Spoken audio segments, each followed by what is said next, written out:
Christian, I want to know, is the government going to shut down? So the House is not scheduled to come back until Wednesday, but if the Senate doesn't pass any more government funding, the federal government shuts down after midnight on Tuesday.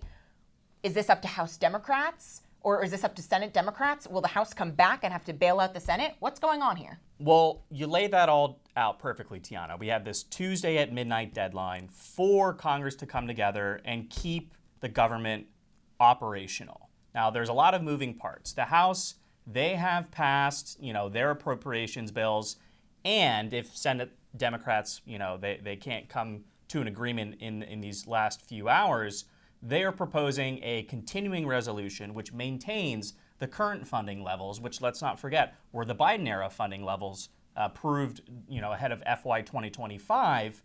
Otherwise, we're going to see huge swaths of the government, be furloughed, essentially. More than probably 800,000 federal employees will, be out of work. They will receive back pay. But this is big, and the White House is trying to spin this as being the Democrats' fault. But I kind of think the Democrats are actually, for the first time under Trump, doing their job. And when I say doing their job, I'm not saying they are funding the government or they're advancing legislation to help their constituents. In fact, a shutdown might hurt some of their constituents.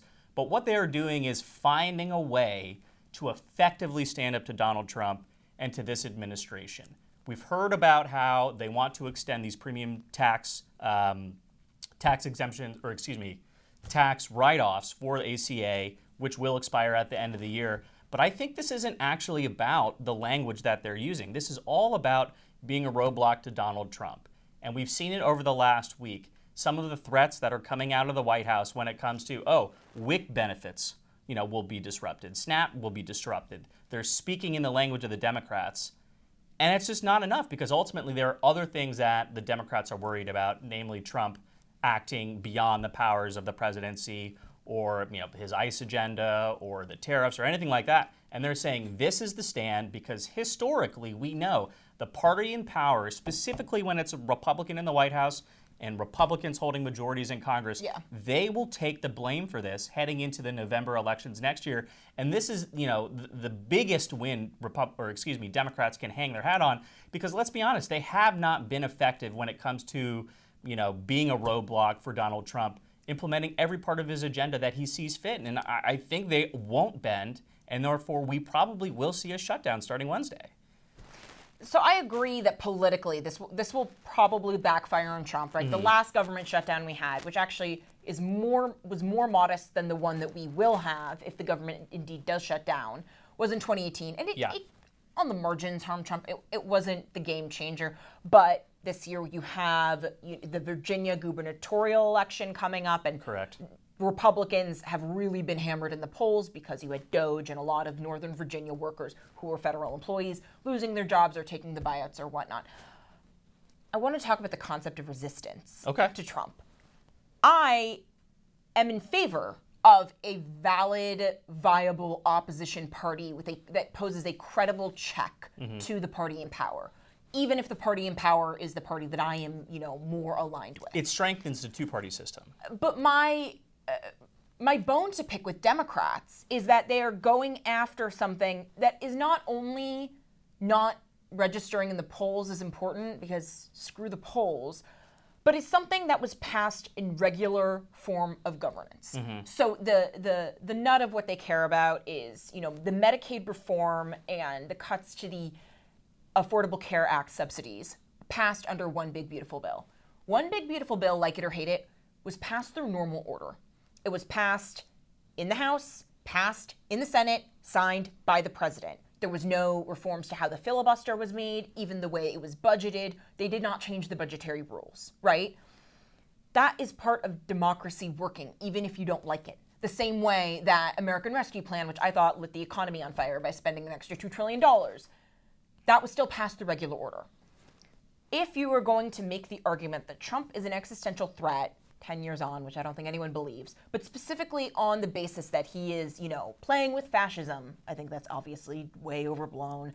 No kings, unprecedented usurpation of power. Mm-hmm. Why would congressional Democrats not want to go after the actual obvious ways Trump has usurped Congress's constitutionally delegated authority.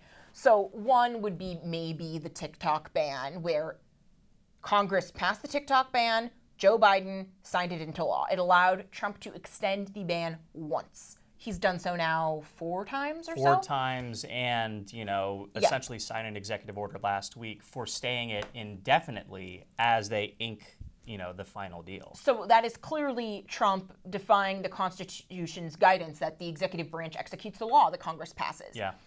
But the most direct way in which they've just stolen Trump specifically, not Joe Biden, you can't say Hillary, you can't say Obama did it first, you can't say Hillary wanted to do it.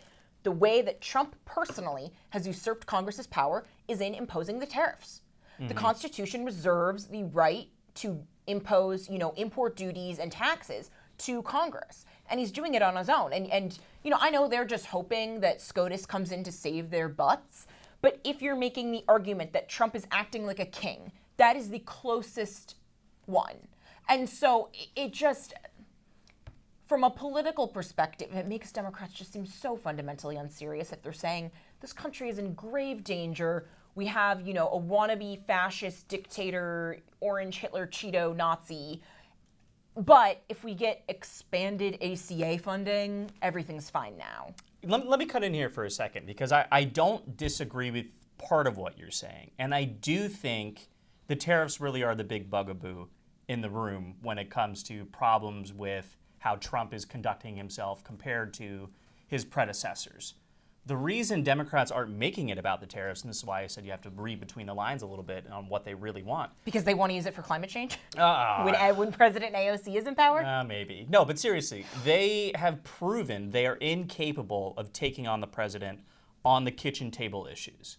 ACA, it's something that even Democrats right now, they've turned on this compared to 12 years ago when it was passed into law.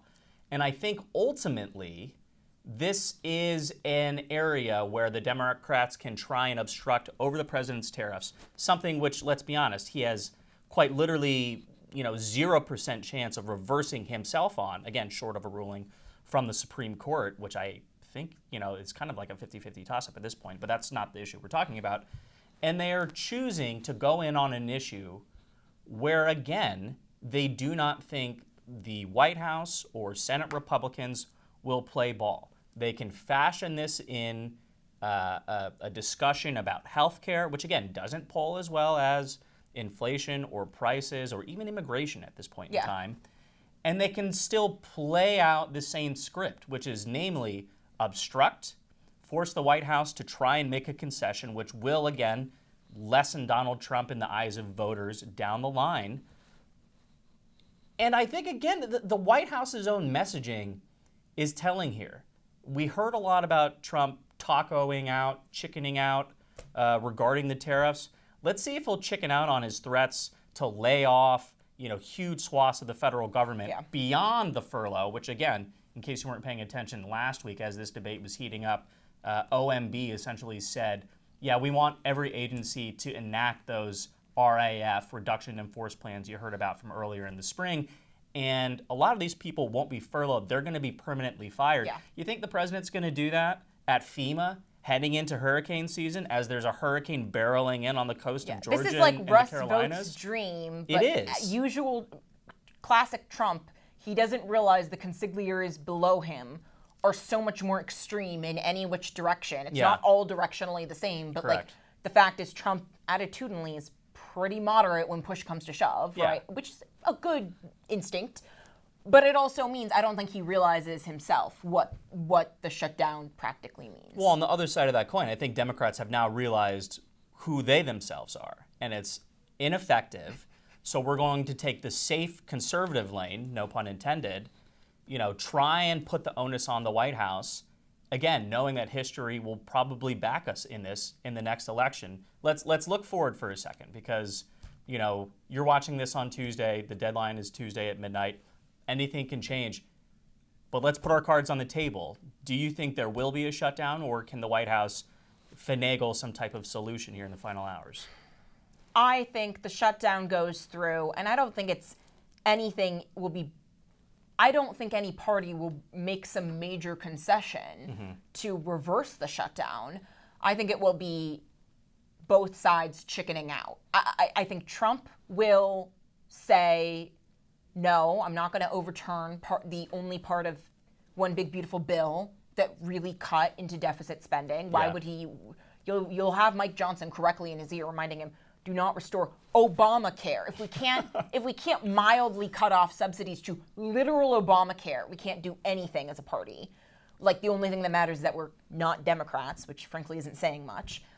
I think Democrats have to do the shutdown because Chuck Schumer has, he wants to show, but he fights. And, I think there's some nominal concession made probably about those federal workers that are used as the bargaining chip, where then, Schumer and Hakeem Jeffries get to say, we saved all the federal workforce, even though nothing actually happened. And we're just going to be in hell where we just keep on passing CRs for 3 months until we die.